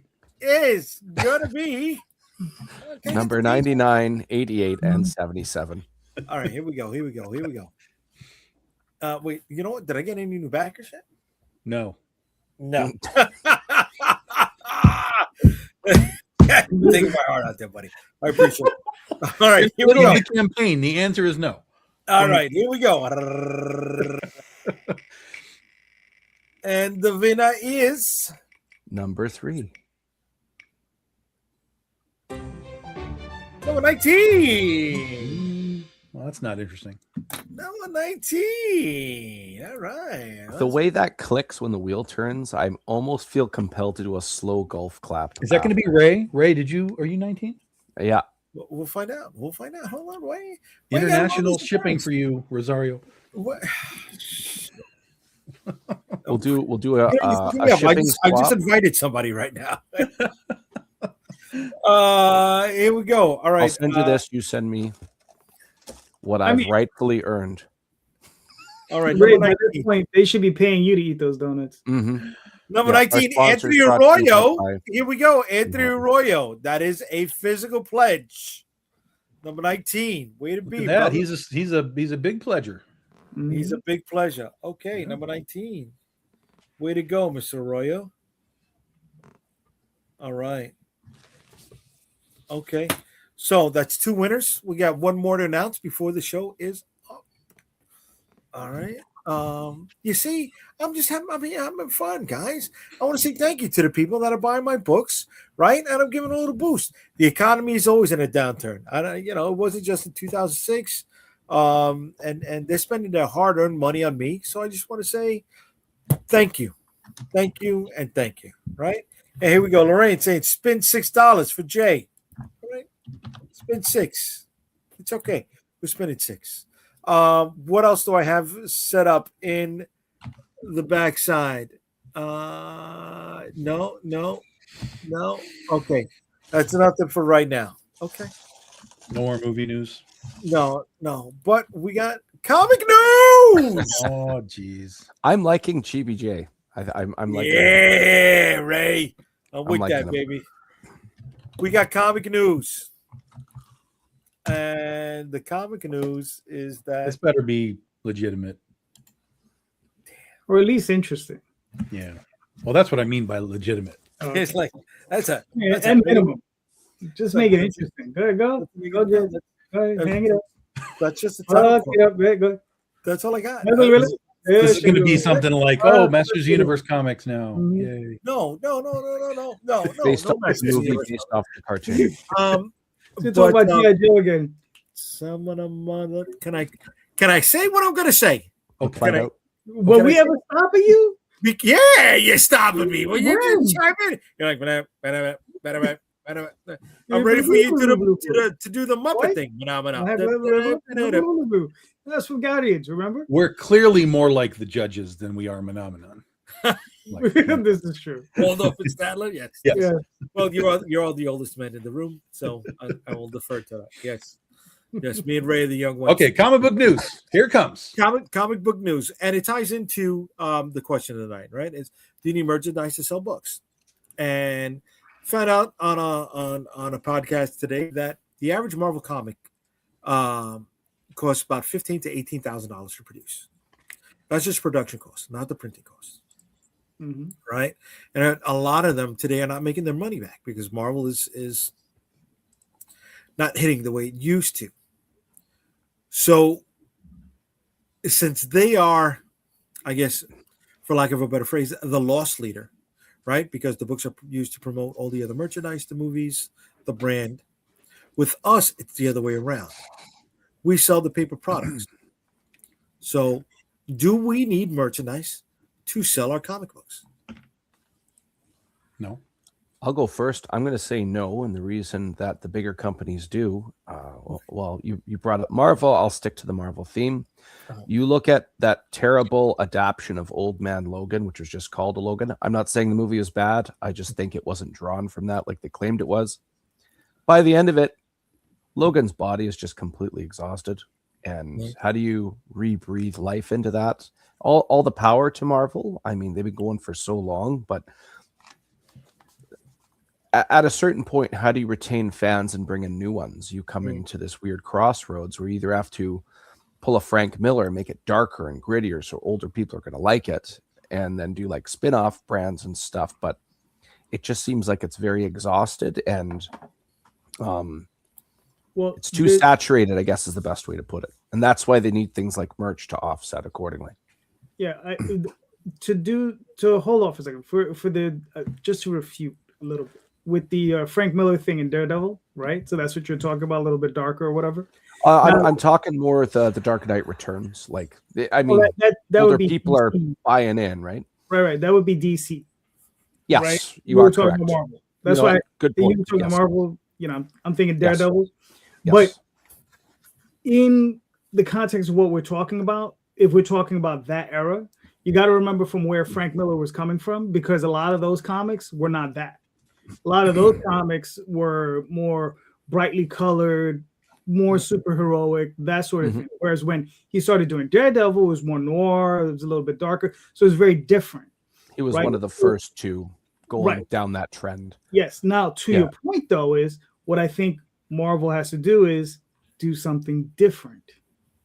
Yes. You know what I'm saying? Instead of just doing the same old. Right? Yes. That's what Frank Miller did. He just did something different. You understand? He broke from a lot of what Jim Shooter with a lot of his mandates he broke from. And he was just doing his own thing. And Jim allowed him to do it because he was just like, well, we got something, this guy's doing it, so let him do it. I don't think he was just doing his own thing. I think he was a boy from Connecticut who was overwhelmed by what he saw when he would take the train down to New York. And from Vermont. Vermont? Okay, I thought it was Connecticut. I thought he was from Vermont. I'd have to check, but I could have sworn it was Vermont. Hey, I'm not disagreeing with you. I'm not trying to challenge the statement. He was not used to what he saw when he was coming to New York City in the 80s, right? And he needed a way to process it. 70s, but yeah. In the 70s and the 80s, yeah. And the movies like The Warriors or Escape from New York was a lot more far fetched, but it was New York was bad. New York was gritty, right? I think the name is My Name. The movie was My Name is Joe, and not just Taxi Driver. I think My Name is Joe was more accurate with showing what New York City looked like, especially Times Square, right? And it was, I mean, it came out in his writing, right? The only way he knew how to process it was put that stuff on paper. Get it out of his system. Yeah, but it's not that he was doing his own thing. It's not that he was absorbing things. It was that he was allowed to do it. Right. You aren't allowed to do anything different in Marvel and DC anymore. With rare exception, this absolute thing is happening, and so on and so on. But it's not the same way. But you went totally off the question. Here's the answer: we do not need merch to sell comics. We have to sell comics in order to be able to sell merch. Agreed. Because the merch can only exist if people like the comics. Turn that over to Marvel and DC. The characters have more value to them in a merch sense than the comics do. Yeah. So you'll sell more t-shirts, more toys, you'll make more movies and make more money at the movies. You'll make more money on merch than they will on the comics ever for the rest of time, because the comics have become just a product. Whereas the toys and the t-shirts, they're everywhere. Batman shirt, people know what it is. Wolverine shirt, people know it is. Superman, Spider-Man, they're just evergreen. Oh, Superman, I like Superman. But no one's going to be like, oh, I like Superman number 822 when he did. That's never going to happen, except for the niche crowd that actually still reads the paper products. Whereas for us, we are all about, we have to make people like our character. We have to make people like our stories. We have to have people read a book and go, I love Critter. Critter is so great. I really love this character. Now I want to buy a toy. But if you come out and say, well, here's my Critter toy, they'll be like, well, I don't know what that is. Like, it might look cool. They may be like, well, it's cool.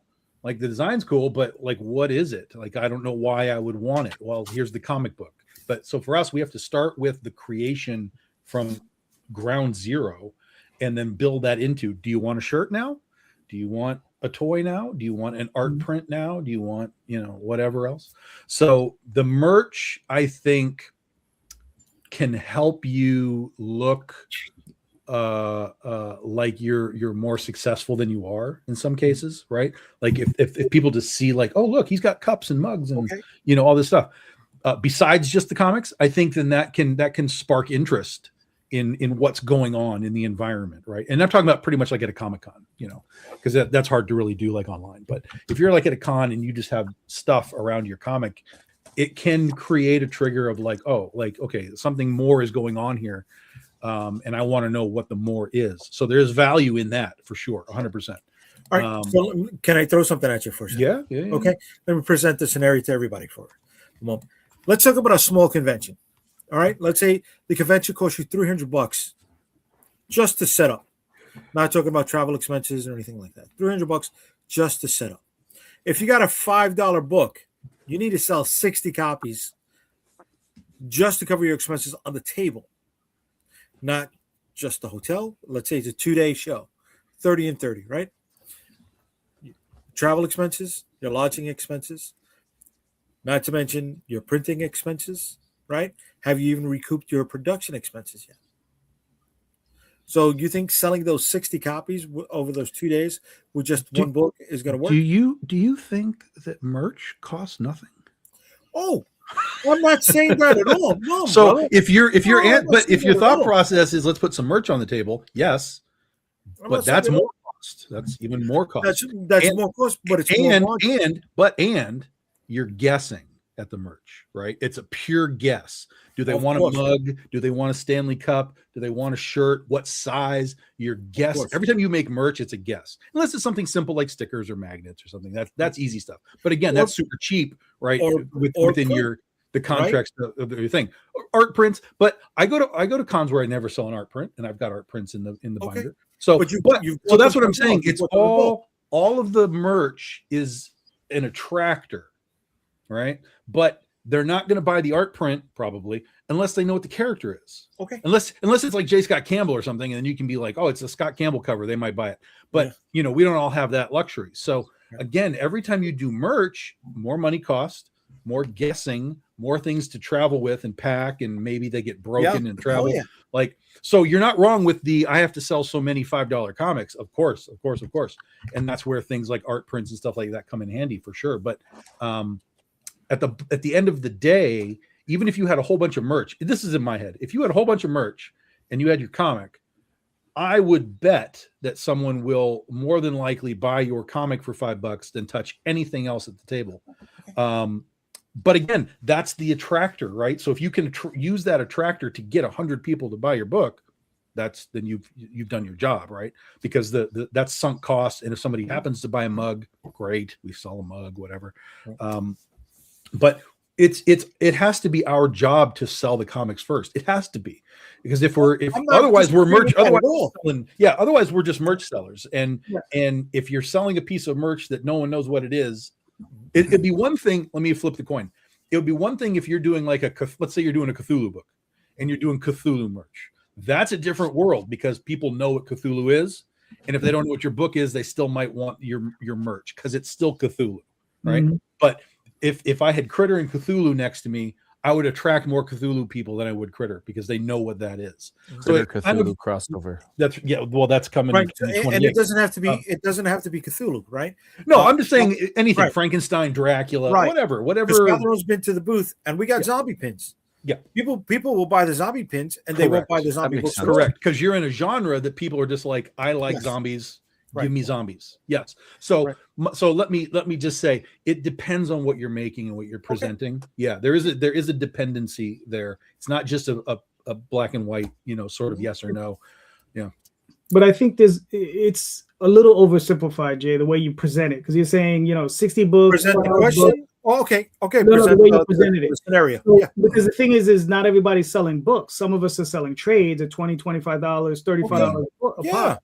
So you sell 10 trades and you made up your table, right? Yeah. Some people sell, they get that 9.8 of their book and they sell that for $100, right? There are plenty of guys that do that. There's, you have your foil books, your red foil cover books. Yeah. What are you selling those for? $20 a pop? 25 a pop. 25 a pop, right? You sell a few of those. That's it. You've covered a $300 table. Right. And then you just mix all that in. I mean, if you're just going to say you got one book, that's tough. And people do that. I mean, people are starting, they've got one book, but right. And I wanted to present the scenario that was easy to grasp, and then we could build from it. Yeah. Right. But go ahead, Ray. What's up, kid? Oh no, I'm just saying I'm the one. He's the guy with one book. He's the guy with one title. That's why I haven't been visiting cons. Like there's not enough of me to convince people. That's correct. That's correct. And Ray, look, I brought this up. I'm not trying to target anybody. I'm not trying to. No, all good, man. I'm just saying, I'm going to need teddy bears, because people can identify with teddy bears and a bunch of other stuff. And I happen to have my one book as well. Right. Some people do that.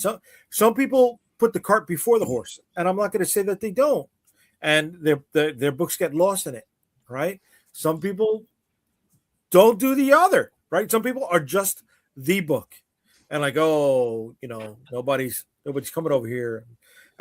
Selling at a convention is a totally different thing, right? But maybe I phrased the question wrong, right? I think maybe I should have said, do you need high margin items?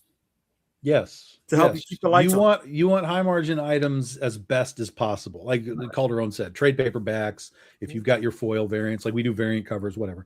So the more you can have sort of a high dollar item of some kind, you'll be in better shape. Or if it's not a high dollar single item, like if you have 5 issues of the book or whatever, and you can sell all 5, then there's bundling, right? And there's bundling, ways, bundling. Right. There's ways to do that. And am I a big store? Yeah, we bundle, we cross promote, right? We mix things up.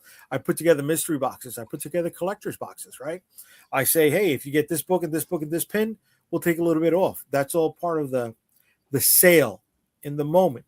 But that comes with time. That's aside from this question. All right. But it went back to the Marvel thing, right? And it was like, okay, $15,000 to $18,000, and they're not covering their expenses on those books, They're not. When in the old days, that was nothing for them. That was nothing. They're still bolstered by Disney. You know what I mean? Yeah, but Marvel Comics is just a loss leader for the entire company. Right. It doesn't, I mean, I won't say it doesn't matter, but it doesn't matter. Mm-hmm. You know, because again, it's just marketing for the characters where they make millions upon millions upon millions of dollars. Yeah. Where people paying tickets to go to Avengerland at Disneyland, and you know, like it's endless. For Marvel and DC now, it is endless merch. It is endless licensing. It is endless. Yeah. How do we make money on the characters? Who cares about these little paper pamphlets? Right. And with us, this is the ticket, right? Correct. Yes. This is the ticket to us. You bought a book. You're part of the club, and you could come to any one of these shows that we're at, whether we're at a small show at a store, right, for a free comic book day or a small press event. You bring the book up to us, we'll sign it. If you bring the book to us at comic conventions, we'll sign it. This is a great door opener. This is our talking point.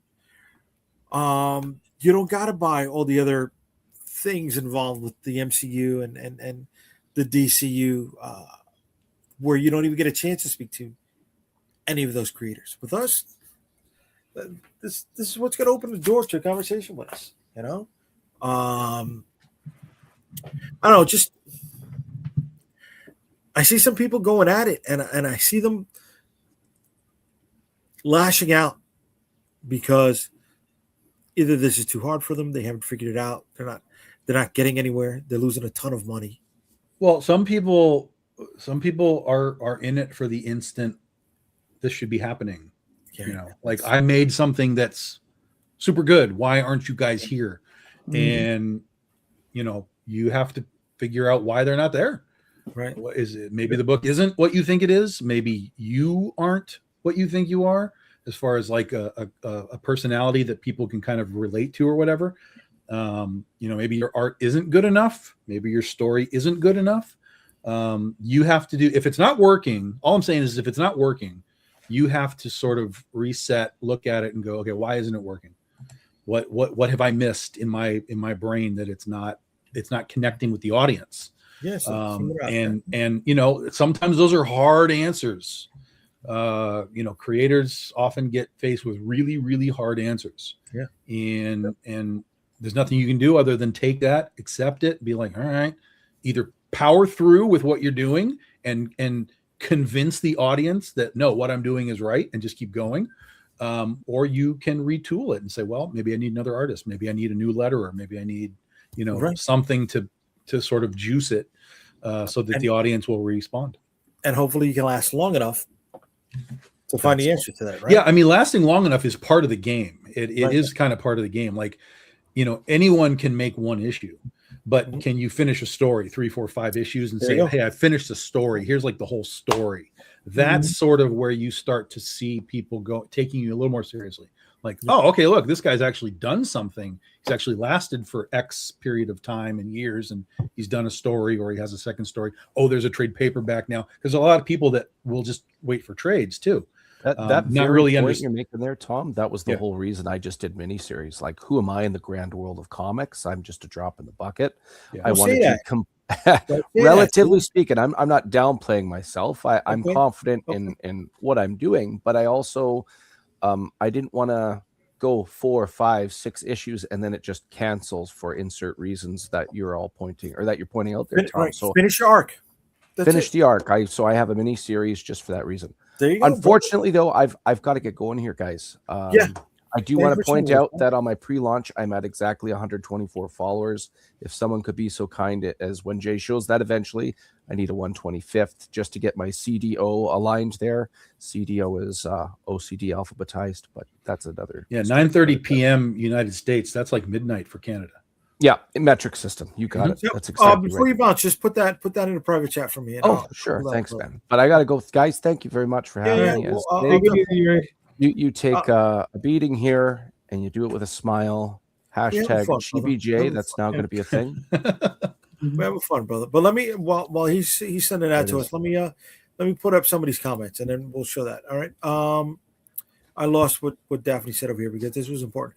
I think most indie merch is created because the creators want it personally, not whether they have an audience actually interested in them. That's an easy trap to fall into. 100%. I've been like terrified of that doing this. Yeah. People leave with their eyes. I still do. We all know about my special project. I would love to make merch, but we've been burned enough times to know it's not financially feasible. That hurts. I know. I get that. All right. Ray, we'll see you, brother. Thank you. Talk to you guys later. Brother. All right. For now. Screaming Space Skull Studios. Yes, all of your fans are fans of your books and because of the books, but there are more fans of DC Marvel that have never touched a comic book. That those who become fans because of the books. Okay. Yeah, there's plenty of people that like Wolverine because there was a movie. Yeah. I like merch. It shows my fandom. That's her. Yeah, that's the advantage of doing merch, especially like a T-shirt or whatever, for sure. Yeah. I think you'd have both directions. If you're selling people looking for stories, better to sell you comics. If people love certain merch, then sell that and direct them to the comic it's a part of. Okay. Well, again, it goes back to some degree with like the artist. Like if you pay a lot for a name artist, right? Let's just use J. Scott Campbell. If you pay a lot for that guy to do a cover for you, right? Make sure you're using that art in whatever way you possibly can. Put that thing on a T-shirt, put that thing on stickers, put that thing on a mug, sell the art print, like make it work for you. Put it on your banner behind you, make that piece of art work for you as best you can when you get the opportunity to have those kind of names. Well, that's one of the reasons why I also started to do the pins is because we'd get to a booth and there'd be a couple. All right. One half of the couple likes the stuff. The other half of the couple either A, doesn't want to be there, B, is too tired. Right. But you're keyed in though, because you've got the zombie crowd, right? That's a genre that people just buy zombie shit. Doesn't matter what it is. Pins are a thing. People collect pins of all kinds. Doesn't matter what it is. And you have New York, where people collect New York stuff just because it's New York stuff. So you're keying in your merch on very, very key general definitely general. Points. Yeah, definitely general. But we also wanted to which is good. I'm saying that's good. Yeah. We also wanted to keep that other half of the couple occupied long enough in something so we can complete our sale. Yeah. Right? Yeah. Because they're probably dragging that person away before we got to get them to buy the books. Yes. That's in a win-win scenario, they're buying both things. Okay? But if not, they're occupied long enough with that window shopping that we can complete the sale on this end. Yeah. What's funny is I'll get like couples at a con, and whichever one it is, the guy or the girl, they're looking at something. And then the other one, most of the time it's like a guy. And then like the wife is just sort of like, why are we here? And so I'll almost ignore the dude that's shopping and I'll talk to her.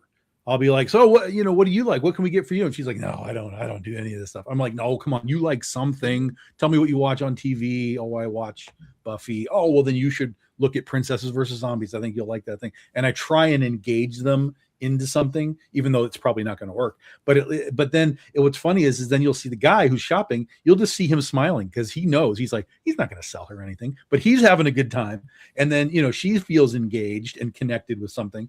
And generally it works. Even if she doesn't buy something, she at least is comfortable. Like, okay, let him buy a booby comic or something. I like fine. That's another way to handle it. That's another tactic. Yeah, man. Yeah. You can't always do it when you're busy, right? No. But all situational. Yeah. Yeah, definitely. Here we go. Argo Comics. Sometimes the one book helps as no paralysis of choice. Simply yourself. Okay. True. Yeah. Way to be on that, right? I mean, that's where I get a lot of people. Like, I'll have 5 volumes of Oz, and I'll have like a big deal. Like, if you buy them all, you get a great deal. And they're like, I'm just gonna get one. And they, they get the one, and that's it. So right. But sometimes you need those whales to buy the whole thing. Right. How about we stop comparing ourselves to mainstream companies with billion-dollar parent companies? Yeah. Again, I was just presenting the scenario as a starting point to the conversation. Back to Brian, all about how you can best open the door to people and readers. Yeah. And only you are in control of things. So it's always productive to ask yourself, what can I do better? Mm-hmm. I got you. And then Lorraine comes back with, there can only be one. Yeah. Yeah. Calderon, what's your take on this, dude? What? The whole thing about whether or not we need merch or not? No, towards the end of it. I saw you wanted to say a few things. I did? I don't remember. Okay. I might have been reading an email. Okay. Thank you for being locked in, buddy. He's so locked in, man. Thank you for being locked in. So we'll take that as a segue to show off Ray's book over here, The Madcaps. There you go. Oh, Ray, I need you to fill this out for me, bro. Yeah, Come on. You put in a couple. Yeah. At least the cover. Put in some stuff. Yeah, baby. Come on. I know you're busy. You know, I'm not trying to knock you, brother. Madcaps is basically, what if a Canadian made a Dungeons and Dragons comic book? That is the Madcaps. All right. There we go.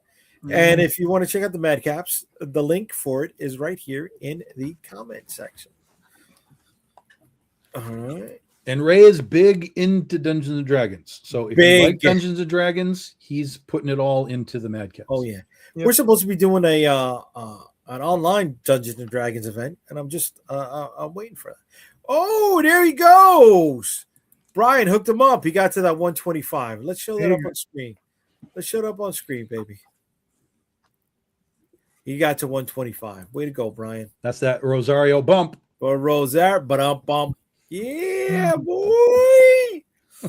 Leave it to me. Leave it to me.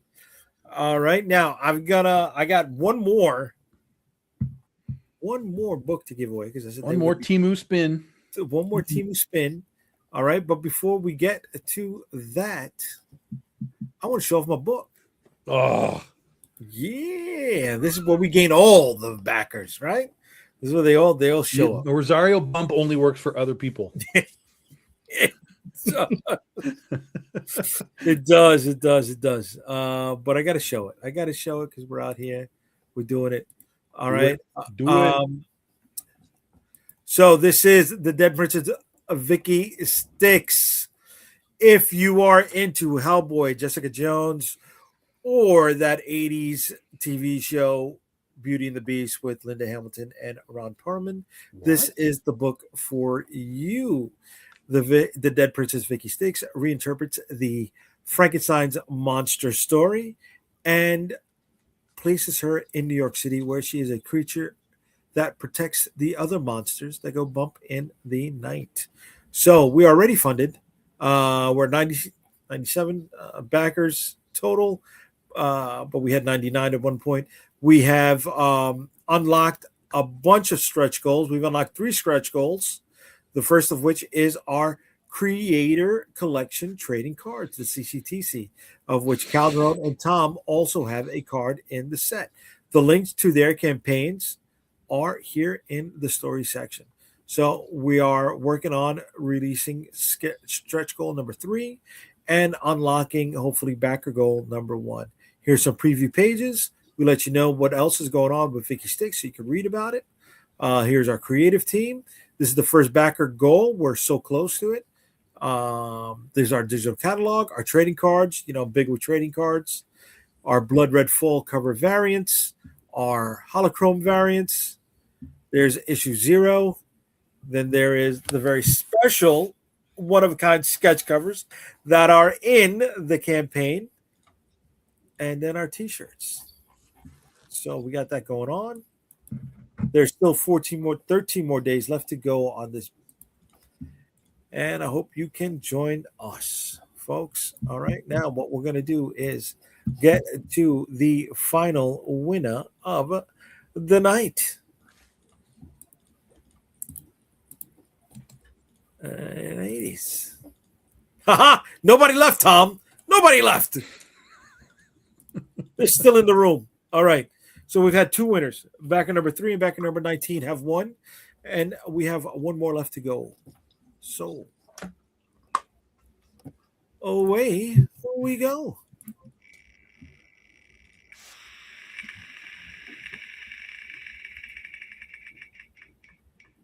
And the final winner of the evening is 7. Back at number 77. Here we go. We're going to find out who you are right now.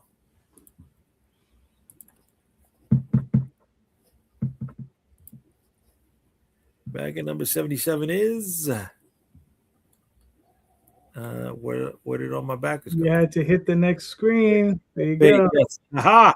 Aha! There you go. Back to number 77 is a digital backer. Yeah. All right. What a shocker. Don't give me that what a shocker shit. Don't do that to me. Because we had 2 physical winners. One of them was Marvin. Come on. Okay, so he still spent his hard-earned money. He's not allowed to win something. That's us. You're a backer. Had you won, what are you going to give back the book? Are you going to say do it again? Or are you going to say, no, Jay, I want the book? What are you going to do? I want you to spin it again. That's all. Oh, okay, so I'd spin it again. And if Marvin would hear and he said spin it again, I'd spin it again. But he wasn't. So you know what? He's going to get the physical book. All right? Anthony Arroyo's going to get the physical book. So aggressive. So aggressive. And Molly Jia, I hope I'm saying it right, is going to get the digital book. Okay? I'm just saying it's sus. That's all. So aggressive. There's no sus about it. There's no sus about it. It's going to be added to their rewards. Nobody's spending extra money to get this stuff. All right? They got lucky. This was random. I'm not over here doing anything different. I'm just hitting a button. I'm putting in the numbers, and then, something new pops up. That's all it is. That's all it is. Sus. Sus this. There you go. Hey, look at this sus there, motherfucker. Fuck that sus this shit. Argo comes back with, if you want more info, DM Ray. He's a good dude. He's a good dude. I hope he hits the numbers he's looking for when he launches. There we go, Brian. There we go, baby. I don't know what the hell that is. That's a double high five with some anal beads. That's clapping. What are you talking about? It's clapping. Oh, that's clapping. Here we go. Rigged. I got here a minute ago. EMD nerd. It's not rigged. It's not rigged. It's not rigged. See, I have no affiliation to that website that spins the picker wheel. I just keep using it out of consistency. But yeah, guys, we had a nice night. We had a lot of engagement. We had the bump that I get from Calderon from the bots that hang out here. Went all the way up to 32 viewers at one point. I don't know if that was them chiming in the beginning, if they were legit, or if they weren't legit. I don't know. But somewhere here.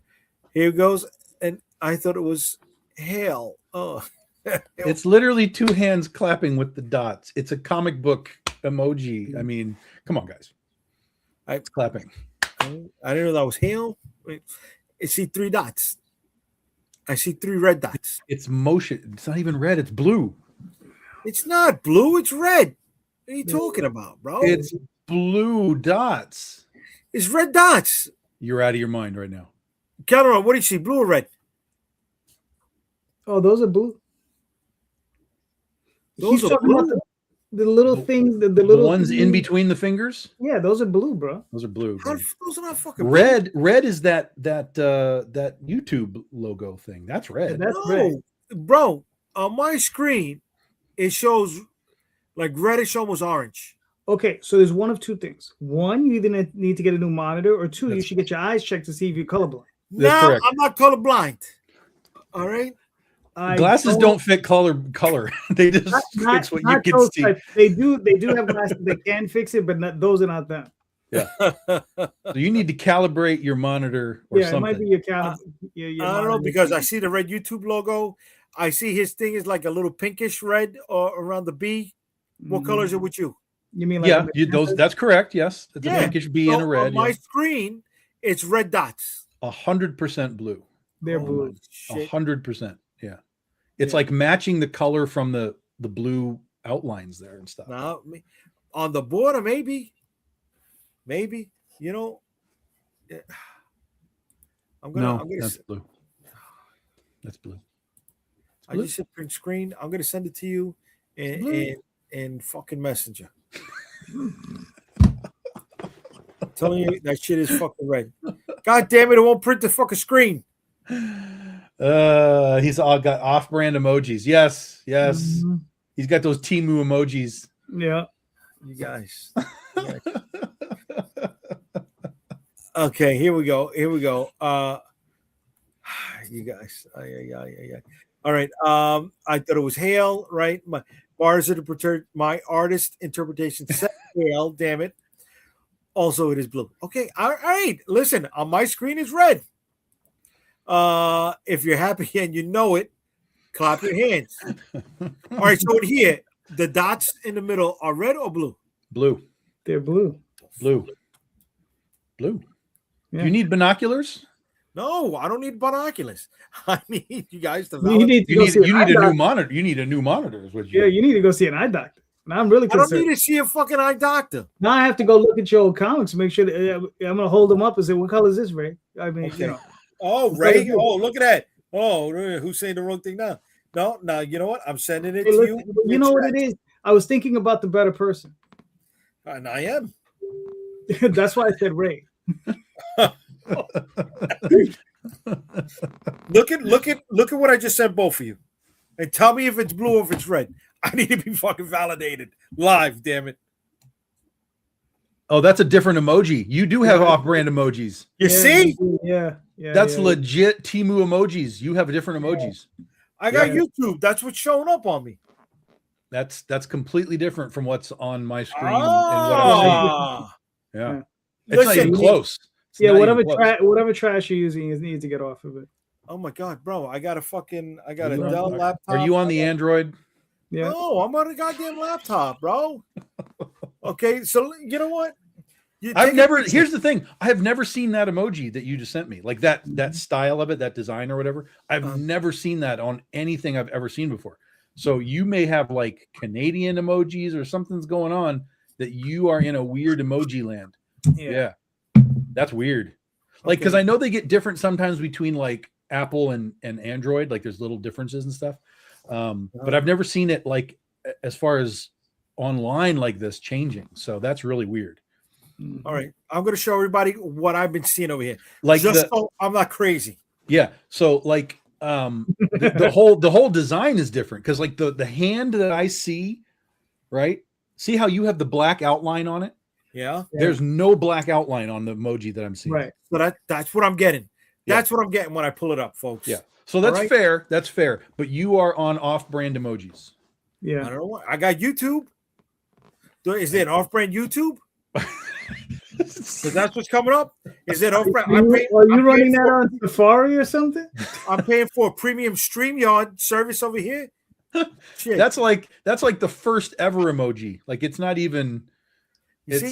No. I understand you guys are saying it's blue. For me, it's not a blue. Yeah, no, he definitely has. See, because like for ours, JD, ours has the 3 little triangles. Ours has like 4 little blue dots.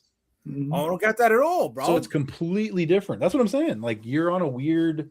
Like you need to update your computer or something. I thought it was Green Berg said he thought it was raised the roof. Right? BMD nerd. Maybe his browser has off-brand emojis. Maybe it's the browser. Okay. This is clapping according to YouTube. Now, what is this? Because I got a single hand pointed to the left with those 3 dots.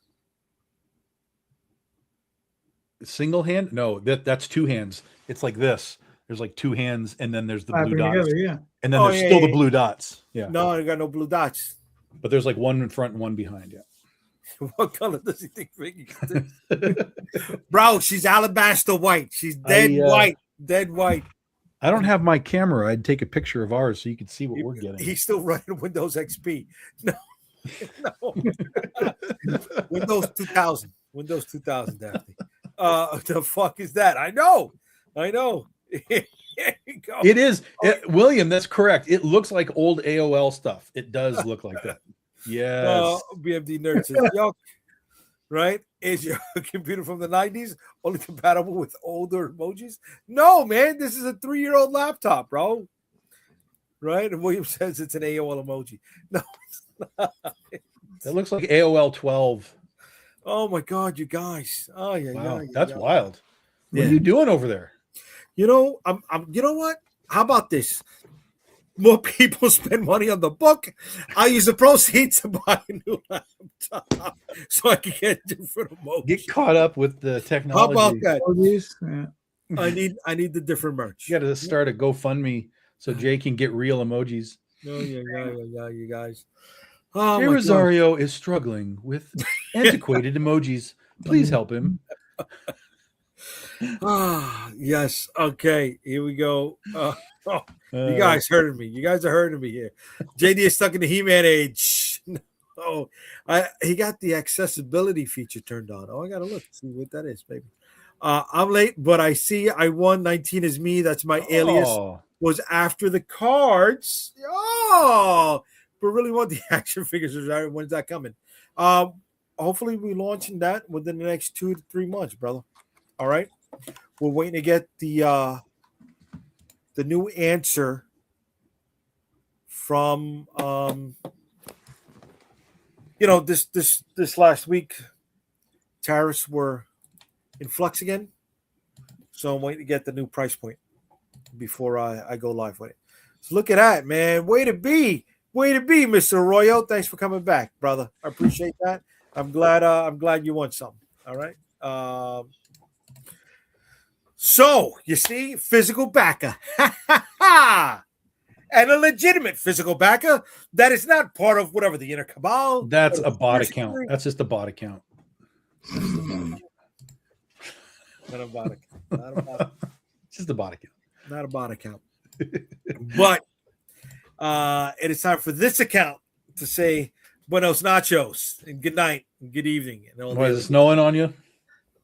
No, it's Friday. You know what I mean? It's going to be 10 o'clock. We went over by a lot.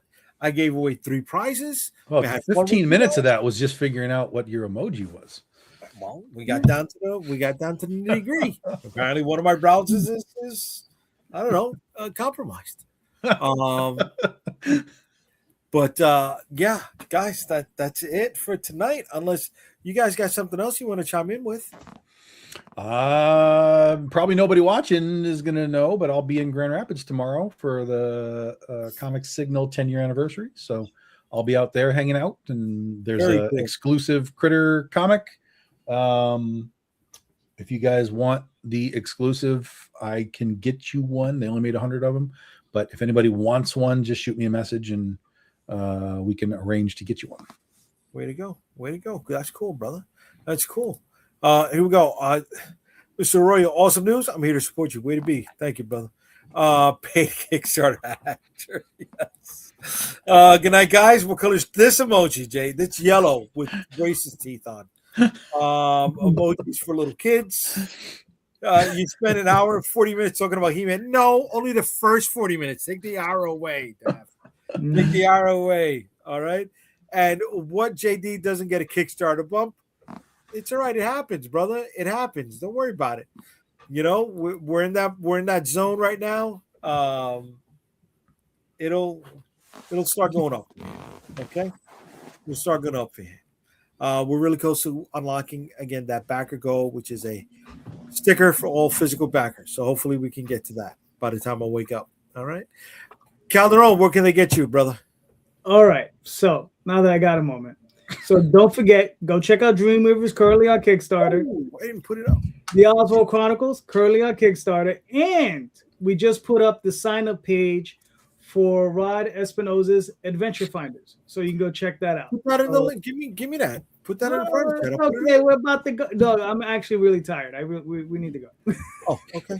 We'll catch you next time. It's fine.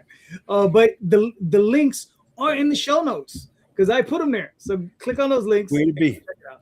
Way to be. All right. Thanks, brother. And you can catch me at unstoppablecomics.com. All of our social media links are on the website. And just for Tom, because he asked, I put together a new end slate. Yeah. Oh, I thought it was going to have Laser Blast on it. No, that ain't gonna happen. All right. So here is where you can catch me and all my social media links. You're on Threads. I'm disappointed. Why? I'm doing good on Threads. That's garbage. Listen. It's really hard managing all of this. All right. I know. Get rid of Threads. Unstoppable. Wait. What's that orange one at the top? With the little badge orange guy. Yeah, that's Substack. Substack. Okay. I haven't seen that logo before. On the left, Substack, Unstoppable Comics. Threads underneath that, Unstoppable Comics. Blue Sky, Unstoppable Comics.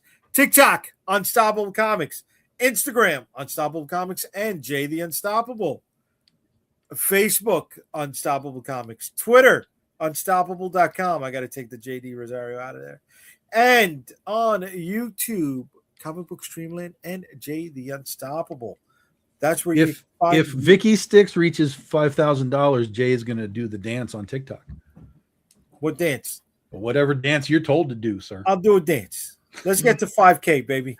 Daddy will dance for you. Daddy will dance. All right. Thank you very much. The Galactus dance. Freely Brigo. Oh, it's done. I'm late. It's okay. You can always catch us on the restream. Thank you for coming through. I appreciate that. All right. Have a good night, everybody. I'll see you next Friday, 8 o'clock. Later. Have a good night, everyone.